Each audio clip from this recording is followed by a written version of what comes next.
Boa noite, seja muito bem-vinda a mais um Papo de Gestora.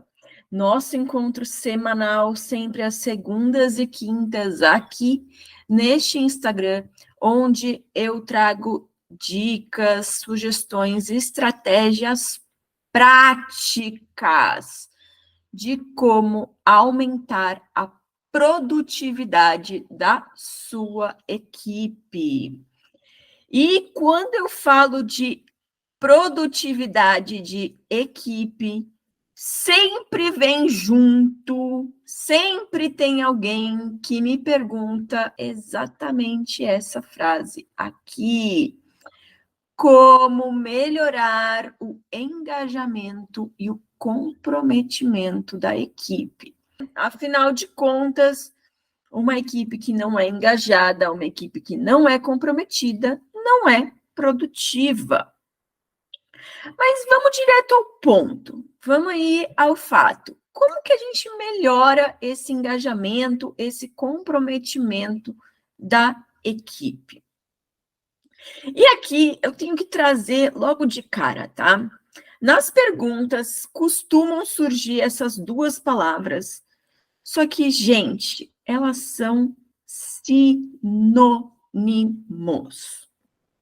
Engajamento e comprometimento quer dizer exatamente a mesma coisa. Engajamento é simplesmente uma palavra mais bonitinha, se é que dá para dizer isso, para comprometimento, porque ela veio do famoso inglesismo que a gente aqui brasileiro adora, né? Puxar as palavras lá do inglês, dos Estados Unidos, dos estrangeiros e aportuguesar, né? Quem nunca? Mas bem, vamos à origem das palavras, porque eu sempre gosto de trazer isso por aqui. Engajamento vem de engagement, tá? Engagement é a palavra original em inglês que foi aportuguesada. E aqui fica uma dica, se você não é uma pessoa que está muito afiada aí no inglês. Engagement é uma palavra no inglês que significa literalmente comprometimento afetivo, tá? Quando alguém fala que está engaged to someone else, então eu estou comprometido com fulano, ciclano, beltrano, com alguém, é uma palavra que no vocabulário de afeto, de relações afetivas, significa noivado. Olha, é um baita compromisso, hein? Não é só a ficadinha aí que você dá com alguém no carnaval. É um compromisso de noivado, um compromisso de casamento. Então, gente, essa palavra tem um peso bem forte em termos de compromisso, engagement, tá? E aí a gente tem que se perguntar, você que está aí me escutando, você se compromete com qualquer um que você conheceu na balada? Você se compromete com qualquer um ali que você conheceu na rua? Eu acredito que não, né? A gente precisa conhecer um pouco.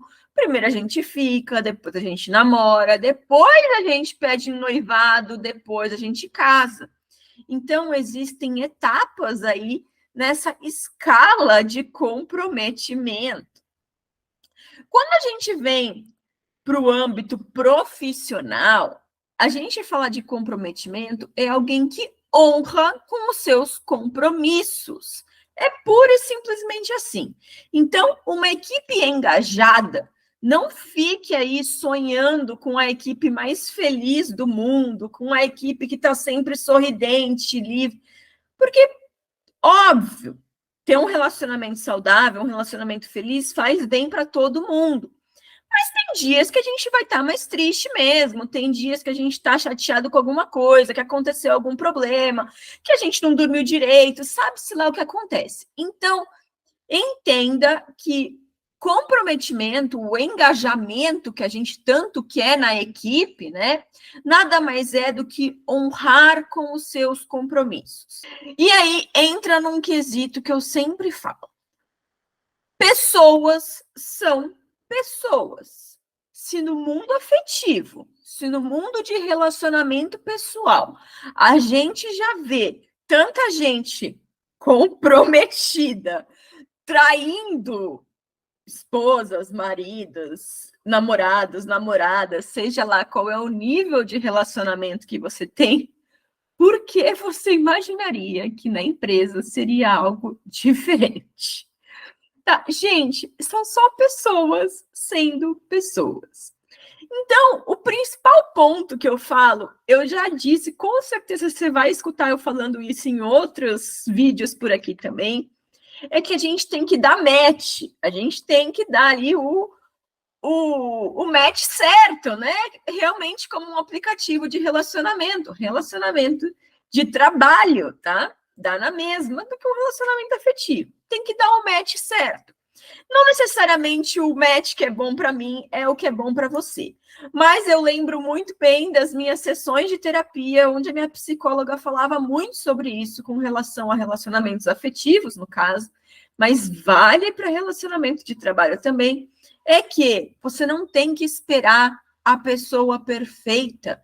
Você tem que saber, de fato, o que você não tolera. Então, o que é intolerável para você? Vamos fazer uma reflexão aqui e um paralelo do relacionamento afetivo e do relacionamento de trabalho, tá? Por exemplo, para mim, no meu relacionamento afetivo, eu não tolero de forma alguma me relacionar com alguém que fuma. Isso para mim é intolerável.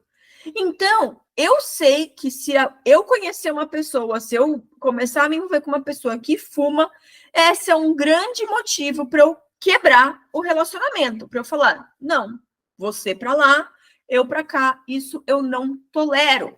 Eu também não tolero pessoas grossas, pessoas que saem na violência, pessoas que, não necessariamente comigo, mas que, sei lá, sai chutando a mesa, que sai quebrando a parede, esmurrando a parede porque ficou irritado.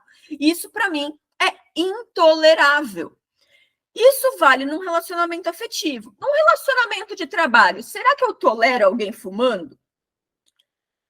Hoje em dia tem várias leis que a pessoa não pode fumar em ambiente fechado. Eu não vou gostar muito do bafo daquela pessoa, mas dá para aguentar, né? Não é um grande problema para dizer, meu Deus do céu, eu vou pedir demissão de uma empresa porque o cara do meu lado fuma. Isso para mim, talvez para você seja diferente. Então, vamos estabelecer quais são os níveis de comprometimento do que é intolerável para você. Então, vamos refletir em aspectos não tão pessoais assim, mas de trabalho de fato. O que é intolerável para você no ambiente de trabalho? Quando você é gestora, o que você não tolera na sua equipe? Vamos lá, vou dar um exemplo. Eu não tolero uma pessoa que falta numa reunião sem avisar. Isso é intolerável para mim. Quer dizer que eu vou demitir imediatamente a pessoa na primeira reunião que ela se ausentar? Não. Quer dizer que eu vou chegar para ela e vou falar, olha, isso aqui não pode se repetir. Se continuar repetindo, vai ser um problema e você vai ser desligado da empresa. Isso é intolerável para mim. Agora, uma pessoa que comunica com todas as letras, oi, Vanessa, tudo bem? Olha, vou precisar me ausentar da reunião, vou me atrasar, aconteceu um problema com o meu carro, aconteceu alguma questão aqui que eu não vou conseguir chegar a tempo. Isso é tolerável. Isso para mim é ok. Isso é sinal de comprometimento, mesmo que ela não tenha vindo para a reunião propriamente dito. Então, a pergunta que eu te faço é: você tem essa clareza de quais são os limites intoleráveis para você dentro da sua equipe? Quais são os compromissos que obrigatoriamente têm que ser seguidos? E aí eu vou te dizer aqui, né? Dentro desse universo gigantesco de comprometimento, a gente fala muito de acordos. Gente, na sua vida pessoal, se você convive com outra pessoa dentro da sua casa, pode ser aí você convivendo com a sua mãe, você convivendo com o seu pai, você convivendo com um colega que você divide o espaço, você convivendo com o seu namorado ou namorada, que está muito em alta nos dias de hoje, seja lá o que for, a pessoa com quem você divide o espaço da sua casa. Você tem tudo registrado em cartório, tudo assinado por um advogado para poder combinar, por exemplo, quem lava a louça e quem busca a criança na escola? Não, né, gente? Isso não existe. Então, dentro do ambiente de trabalho, a gente também precisa criar acordos que não são jurídicos. A gente também precisa criar acordos que são acordos ali, pessoais, do dia a dia, que são acordos para falar, olha, você se compromete a fazer determinada atividade e eu me comprometo a fazer outra? É a mesma coisa do que a gente tem dentro de casa. Ah, você se compromete a cozinhar, que eu me comprometo a lavar a louça. Você percebe? São similaridades. Isso é relacionamento, independente se é na sua casa ou se é no seu trabalho. Quando a gente está falando de uma equipe de trabalho, a gente está falando de comprometimento com relação a atividades e tarefas propostas. E se você está tendo um grande problema de, por exemplo, pediu para alguém lavar a louça, ou similar aí dentro da sua empresa, pediu para alguém cumprir a tarefa de fazer um orçamento com o fornecedor e a pessoa não fez. O que aconteceria dentro da sua casa se toda vez que você pede para alguém lavar a louça, se toda vez que alguém, melhor, não que você pede, que a pessoa se comprometeu a lavar a louça e não lavou, o que aconteceria? Será que você iria lá falar, poxa, amor, mãe, filho, sei lá, qual é o nome que você chama quem você está se comprometendo aí na casa? Não chegaria e falaria assim, poxa, de novo, você não lavou a louça, você disse que ia lavar. Você tinha dito, você tinha se comprometido com isso. Vai começar a ficar um clima chato. Eu, pelo menos, diria com todas as letras que se fosse um relacionamento, salvo mãe e pai, que a gente realmente não tem muito como mudar, né? Eu pediria para terminar aquela relação, mesmo que fosse de amizade. Eu ia falar, olha, a gente continua amigo, mas eu moro na minha casa e você mora na sua. O que é isso? Eu estou encerrando um contrato, o que vale também para um contrato de trabalho. Eu encerro o meu contrato, você encerra o seu. Demissão, né? Pode ser o funcionário demitindo a empresa, pode ser a empresa demitindo o funcionário, vale para os dois lados. E aí, isso entra num contexto. Mas será que você precisa chegar nisso? Será que você precisa chegar no contexto de demissão? Depende. É algo intolerável ou é algo que você está disposto a conversar? São estratégias que a gente pode colocar. Coloca por escrito. Porque, às vezes, só de boca, a pessoa ignora mesmo ou esquece. O fato é que tirar da nossa cabeça, tirar da nossa gestão mental e colocar no papel ou numa ferramenta de gestão vai fazer todo mundo, tanto você quanto a outra pessoa que se comprometeu, bater o olho e falar, ups, eu tenho esse compromisso aqui. É nesse momento que eu digo tanto que a tecnologia ajuda. Porque quando a gente tem isso colocado dentro de uma ferramenta de gestão, dentro de uma ferramenta tecnológica, tem vários vídeos por aqui também que você vai conseguir enxergar essas ferramentas sendo mostradas. A gente consegue olhar e falar, o responsável por essa atividade aqui é essa pessoa. E é essa pessoa que você vai lá cobrar. Não sei se você já viu, isso é algo que eu costumo bastante acompanhar, mas isso é uma estratégia que muita gente usa também para organizar a casa, literalmente. Criar aqueles quadros, né, de atividades e dizer: o filho lava a louça, o outro filho tira o lixo da casa, o pai leva os filhos para a escola, a mãe busca e assim por diante. Isso é uma estratégia que muitas pessoas que ajudam a resolver conflitos familiares usam. Dentro de um conflito empresarial, é a mesma coisa.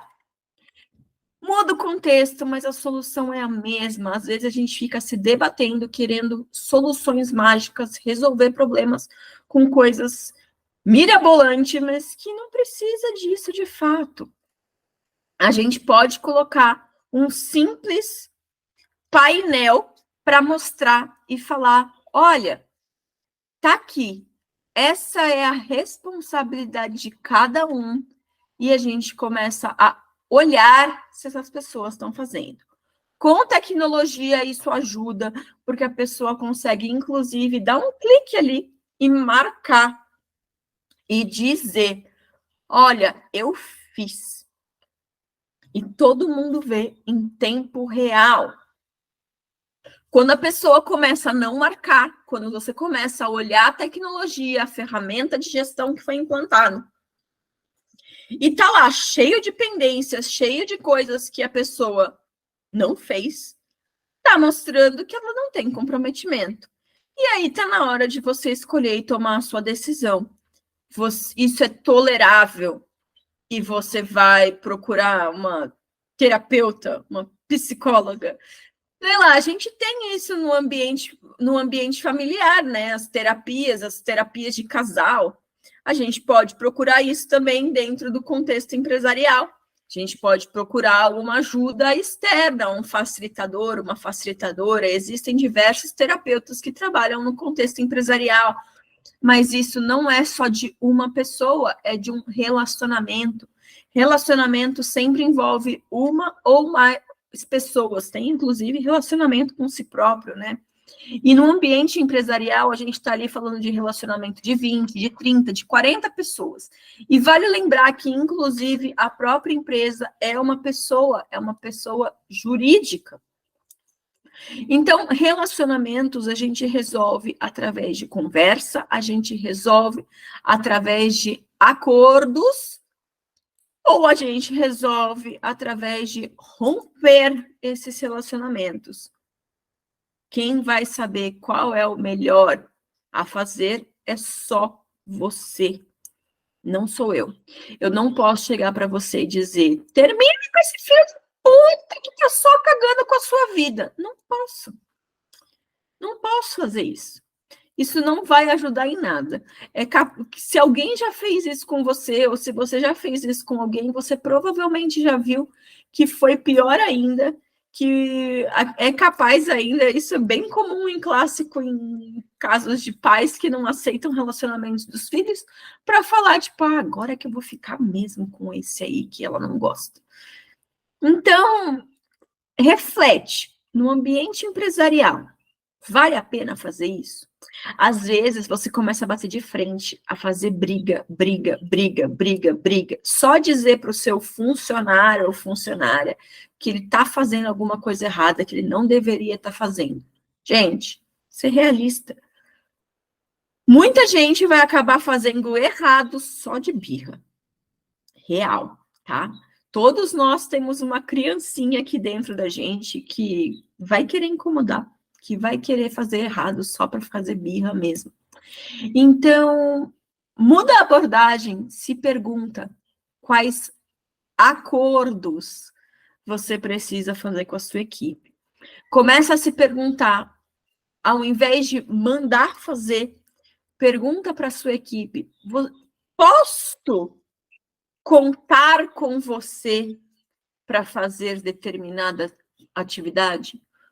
Posso contar com o seu comprometimento para fazer determinada atividade? Quando a pessoa responde que sim, quando a pessoa responde sim, eu me comprometo, as chances dela fazer são muito maiores. E tendo isso registrado, sabendo que ela falou sim, eu me comprometo, se ela não fizer, você tem motivos suficientes para romper com esse acordo, para romper com esse contrato de trabalho. Mas o acordo tem que estar feito primeiro. Se for só unilateral, se for só você mandando alguém fazer, sem escutar da outra pessoa que sim, ela se compromete, as chances de dar errado são gigantescas. E não adianta simplesmente dizer que foi o acordo que ela assinou no contrato de trabalho. Porque na vida real, a gente sabe que isso também não acontece, nem mesmo num casamento. Não adianta você virar simplesmente dizer, você assinou um contrato de casamento lá comigo, e você agora está quebrando. Gente, é a vida, são pessoas. Então, se pergunta aí, primeiro, o que você tolera e o que você não tolera? E quais acordos você pode fazer no seu dia a dia? Tenho certeza que com essa clareza dessas duas informações em mente, você vai conseguir aumentar o engajamento ou, como eu já disse, são sinônimos, o comprometimento da sua equipe, tá bom? Começa a perguntar para ela, ao invés de simplesmente mandar. Testa isso essa semana, ao invés de simplesmente chegar e mandar e falar, olha, eu quero isso pronto em 4 horas na minha mesa. Se você trocar a frase por posso contar que você vai fazer isso em 4 horas, que você me entrega isso em 4 horas, e a pessoa vai responder que sim ou que não. E dá a liberdade dela responder que não, tá bom? Porque às vezes você também está exigindo demais. Às vezes a pessoa tá cheia de coisas lá e ela vai poder falar com você com todas as letras. Não, em 4 horas eu não me comprometo. Eu me comprometo em um dia. Eu me comprometo em uma semana. É a pessoa que recebe a atividade, é a pessoa que recebe a informação que tem que falar que se compromete, e não o contrário. Então, começa a refletir se você está realmente querendo comprometimento das pessoas ou se você está só forçando a barra para elas serem o que elas não são. Se você estiver forçando a barra para elas serem o que elas não são, não adianta. É a velha história do não queira fazer um peixe subir numa árvore. Mas se você sabe que dentro da sua empresa, a atividade que você precisa é subir em uma árvore, não contrate um peixe, contrate um macaco. Tá bom? Fico por aqui. Um beijo e até a próxima. Tchau, tchau.